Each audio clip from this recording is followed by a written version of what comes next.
Hi guys. So നമ്മുടെ server side applications ഒക്കെ almost complete ചെയ്തിട്ടുണ്ട്, നമ്മൾ എഴുതി വെച്ചിട്ടുണ്ട്. ഇനി നമ്മൾ ക്ലയൻറ്റ് സൈഡാണ് നമ്മൾ ഗോ ത്രൂ ചെയ്യാൻ പോകുന്നത്. സോ ക്ലയൻറ്റ് സൈഡ് എന്ന് പറയുമ്പോൾ ഞാൻ ആക്ച്വലി നോക്കുന്നത് റിയാക്റ്റ് ആയിരിക്കും.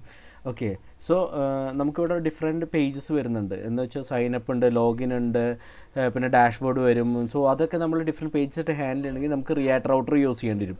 സോ റിയാക്ട് റൗട്ടർ വെച്ചിട്ട് നമുക്ക് ഹാൻഡിൽ ചെയ്യാൻ പറ്റും. ഓക്കെ, ഇപ്പം നമുക്ക് ആപ്പ് സ്ട്രക്ചറിൽ ആവശ്യമായ പ്രധാന കമ്പോണൻസ് ആണ് നമ്മൾ ആലോചിക്കാൻ പോകുന്നത്. സോ അതിന് വേണ്ടി നമുക്കൊരു കാര്യം ചെയ്യാം, നമുക്ക് മോക്കപ്സ് ഒന്ന് ഗോ ത്രൂ ചെയ്യാം. നമ്മൾ മുമ്പ് ഉണ്ടാക്കിയ കുറച്ച് മോക്കപ്സ് ഉണ്ടായിരുന്നു, ഈ മോക്കപ്സ് ഒന്ന് ഗോ ത്രൂ ചെയ്യാം. സോ ഇവിടെ ഹെഡറിൽ നമുക്ക് കാണുന്നത് മോസ്റ്റ്ലി മിക്ക ഹെഡറിൽ നമുക്ക് കാണാൻ പറ്റുന്ന ഒരു ഭാഗമാണ് സൈനപ്പും സൈനിനും. അതായത് യൂസർ ഓതൻറ്റിക്കേറ്റ് ചെയ്തിട്ടുണ്ടോ എന്നതിനെ ആശ്രയിച്ചായിരിക്കും ഇത് ചേഞ്ച് ചെയ്തിട്ടുണ്ടാവുക. Okay, so authenticated state header ബട്ടൺസിൽ നോട്ട് ലോഗ്ഡ് ആണെങ്കിൽ, ലോഗിൻ ചെയ്തിട്ടില്ല എന്നുണ്ടെങ്കിൽ നമുക്ക് സൈനപ്പ് സൈനിനും ഓപ്ഷൻ കാണിക്കണം. ലോഗ്ഡ് ഇൻ ആണെങ്കിൽ അവിടെ എന്താ വെച്ചാൽ സൈൻ ഔട്ട് എന്ന് കാണിക്കണം. ഓക്കെ, അതായത് ഹെഡറിൻ്റെ ഡിസ്പ്ലേ ഓതൻറ്റിക്കേഷൻ സ്റ്റേറ്റ് അനുസരിച്ചിട്ട് നമുക്ക് മാറ്റണം ബേസിക്കലി ബട്ടൺസൊക്കെ. സോ പിന്നെ നമുക്കെന്ന് വെച്ചാൽ യൂസർ ഓതൻറ്റിക്കേറ്റ് ചെയ്യാത്തപ്പോൾ കാണുന്ന വെൽക്കം ഹോം പേജും ഇതിനെ ലാൻഡിങ് അല്ലെങ്കിൽ മെയിൻ എന്ന് ഞാൻ വിളിക്കും. ഓക്കെ, ഇതിൽ വെൽക്കം മെസ്സേജ് കാണിക്കുകയും സൈനപ്പ് സൈനിൻ ലിങ്കുകൾ നമുക്ക് കാണിക്കുകയും വേണം. സോ അതാണ് നമ്മൾ ഈ സ്ക്രീനിൽ വെച്ചിരിക്കുന്നത്. ഇനി നമുക്കെന്ന് വെച്ചാൽ ഇമെയിൽ പാസ്വേഡ് ഫീൽഡുള്ളൊരു ഫോമാണ് നമ്മൾ ഗോ ത്രൂ ചെയ്യുന്നത്. ഇപ്പം നമ്മുടെ കേസിൽ നമ്മൾ ഇവിടെ ചെക്ക് ചെയ്ത് കഴിഞ്ഞാൽ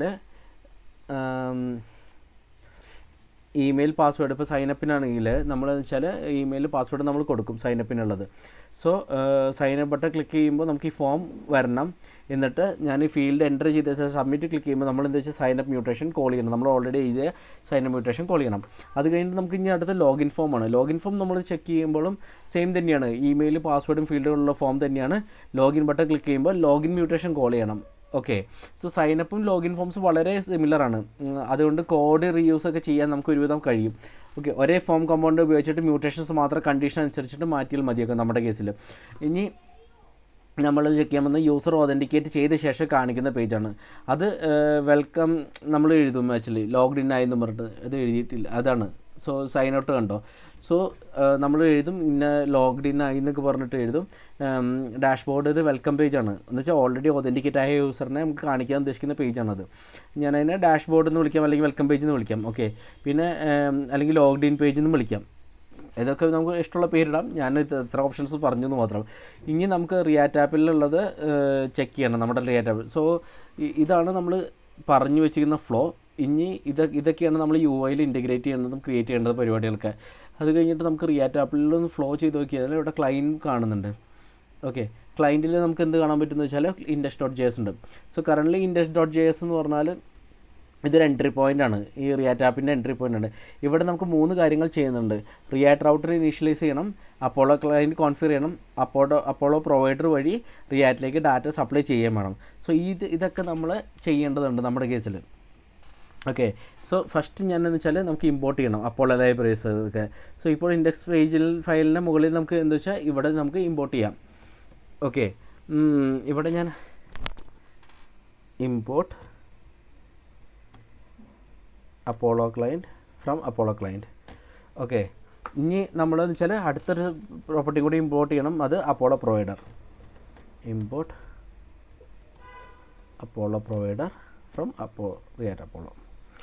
ഓക്കെ, സോ ഇതിൽ ശ്രദ്ധിക്കണമെന്ന് വെച്ചാൽ അപ്പോളോ ക്ലയൻറ്റ് നമുക്ക് എന്താ വെച്ചാൽ ഡീഫോൾട്ട് എക്സ്പോർട്ടാണ്, കേർലി ബ്രേസസ് ഇല്ലാത്തതുകൊണ്ട് തന്നെ.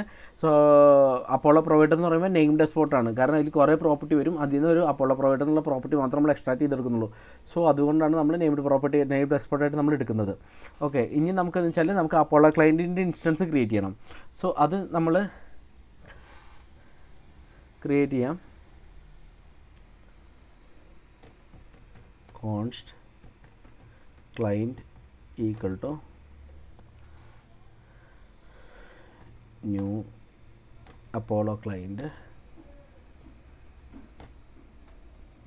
ഇതിൽ ഡാറ്റ ID ഫ്രം ഒബ്ജക്റ്റ്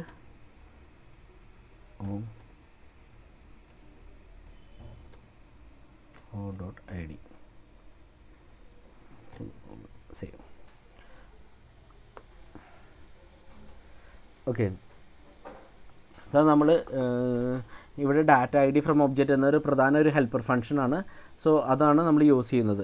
ഇനി നമുക്ക് നോക്കിയാൽ എന്താണ് data I D from object. നമ്മൾ ഓൾറെഡി മുമ്പ് പറഞ്ഞിട്ടുണ്ടായിരുന്നു, GraphQL വഴി ബാക്കെൻഡിൽ നിന്ന് ഡാറ്റ വരുമ്പോൾ അപ്പോളോ ക്ലയൻറ്റ് അതിനെ ക്യാഷ് ചെയ്യാനായിട്ട് ഒരു ഐ ഡി ഉപയോഗിക്കുന്നുണ്ട്. അതായത് അപ്പോളോ പറയുന്നത് നിങ്ങൾ ഈ ഒബ്ജക്റ്റ് എവിടെ നിന്നാണ് കിട്ടിയത് അത് തിരിച്ചറിയാൻ ഐ ഡി തരണം എന്ന് പറയില്ല. അപ്പോൾ അതിന് വേണ്ടിയിട്ട് നമ്മൾ ഐ ഡി യൂസ് ചെയ്യുന്നത്. അതുകൊണ്ട് തന്നെ എല്ലാ GraphQL ടൈപ്പിലും ഒരു യൂണീക്ക് ഐ ഡി ഫീൽഡ് ഉണ്ടാവണം. ഓക്കെ, ഇപ്പോൾ നമ്മുടെ ബാക്കെൻഡിൽ യൂസർ ടൈപ്പ് എന്ന GraphQL യൂസർ ടൈപ്പിൽ നമുക്ക് ഐ ഡി ഫീൽഡ് ഇല്ല. ചെക്ക് ചെയ്ത് കഴിഞ്ഞാൽ കാണാൻ പറ്റും. സോ നമുക്കത് സ്കീമയിൽ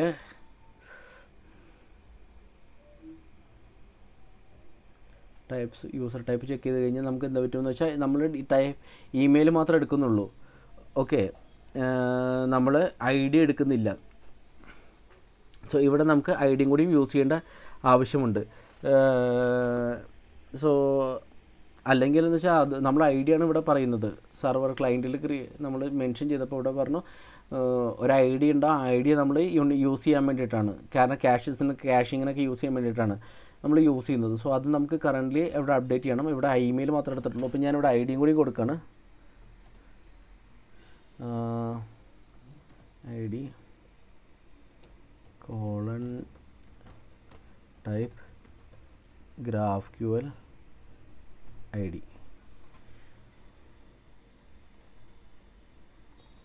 GraphQL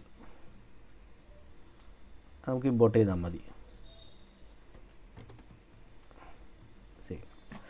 ഓക്കെ, സോ പിന്നെ നമ്മൾ എക്സ്പോർട്ടും ചെയ്യുന്നുണ്ട്. സോ ഇവിടെ ഐ ഡി എന്ന് പറഞ്ഞാൽ നമ്മൾ മെൻഷൻ ചെയ്യണമെന്ന് വെച്ചാൽ GraphQL ഐ ഡിൻ്റെ ഇത് QL ഐ ഡി ഒക്കെ ക്യാപിറ്റൽ ലെറ്റേഴ്സിനെ കൊടുക്കണം. പിന്നെ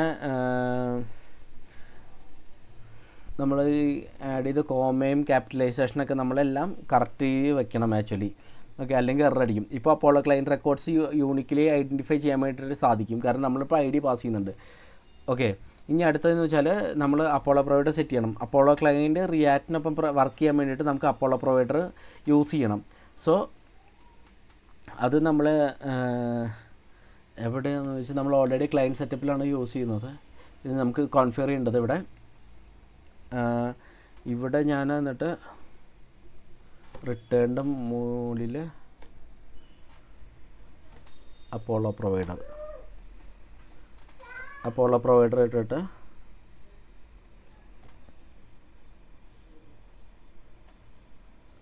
ഓക്കെ ഒരു പ്രോപ്പർട്ടി ആഡ് ചെയ്യാം, client equal to client save.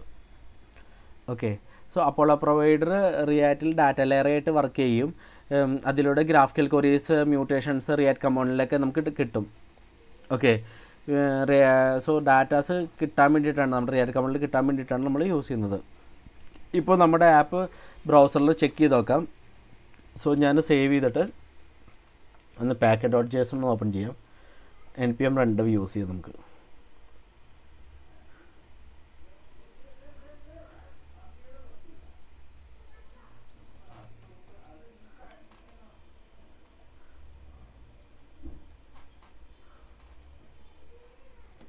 npm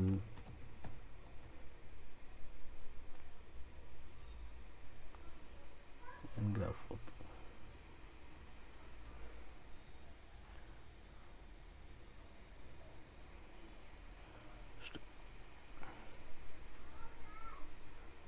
local 4000 മാത്രം കൊടുത്തിട്ട് നമുക്ക് കഴിഞ്ഞാൽ ഓത്ത് സ്റ്റാർട്ടർ വരുന്നുണ്ട് നമ്മുടെ കയ്യിൽ.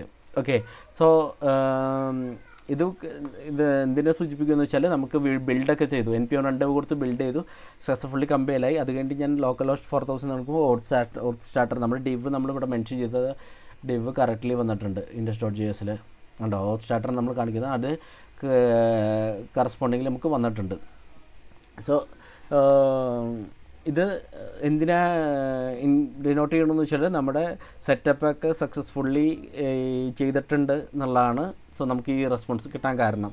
സോ ഇൻ കേസ് എറർ കിട്ടുകയാണെങ്കിൽ നിങ്ങളത് ഡീബഗ് ചെയ്ത് നോക്കുക. ചെറിയ പോലെ സിൻടാക്സ് എറർ ആയിരിക്കും മോസ്റ്റ്ലി നിങ്ങൾക്ക് കിട്ടുന്നുണ്ടാവുക. ഓക്കെ, സോ ഇന്നത്തെ നമ്മൾ എന്താ ചെയ്തതെന്ന് വെച്ചാൽ നമ്മളൊരു പ്ലാൻ ചെയ്തു, റിയാക്ട് കമ്പോണൻസ് പ്ലാൻ ചെയ്തു, അത് കഴിഞ്ഞിട്ട് ഇൻസ്റ്റാൾ കോൺഫിഗറേഷൻ ചെയ്തു അപ്പോളോൻ്റെ. പിന്നെ നമ്മൾ data I D from object ഒക്കെ ആഡ് ചെയ്തു. index.js ഇവിടെ data I D from object add ചെയ്തു. എന്നിട്ട് നമ്മൾ യൂസർ ടൈപ്പിൽ എന്ത് ചെയ്തു വെച്ചാൽ ഇവിടെ ആഡ് ചെയ്തു, ഒരു ഐ ഡി ഫീൽഡ് ആഡ് ചെയ്തു. അത് കഴിഞ്ഞിട്ട് നമ്മൾ അപ്പോളോ പ്രൊവൈഡർ വെച്ചിട്ട് റാപ്പ് അപ്പ് ചെയ്തിട്ടുണ്ട് നമ്മുടെ കയ്യിൽ. ഓക്കെ, ഇപ്പോൾ നമ്മുടെ റിയാക്ട് ആപ്ലിക്കേഷൻ അപ്പോളോ സക്സസ്ഫുള്ളായിട്ട് കണക്ട് ചെയ്തിട്ടുണ്ട്. അടുത്ത് നമുക്ക് ചെക്ക് ചെയ്യുന്നത് വെച്ചാൽ റിയാക്ട് റൗട്ടേഴ്സൊക്കെ ആഡ് ചെയ്യണം. സൈനപ്പ്, ലോഗിൻ എന്നൊക്കെ കുറച്ച് പേജസ് ഉണ്ട്. സോ അതിനൊക്കെ നമുക്ക് റിയാക്ട് റൗട്ടർ വെച്ച് ആഡ് ചെയ്യുന്നുണ്ട്. സോ അത് ഞാൻ അടുത്ത വീഡിയോയിൽ ഗോ ത്രൂ ചെയ്യാം. സോ ഇന്നത്തെ വീഡിയോ ഞാൻ ഇവിടെ റാപ്പ് അപ്പ് ചെയ്യാണ്. Thanks lot, by.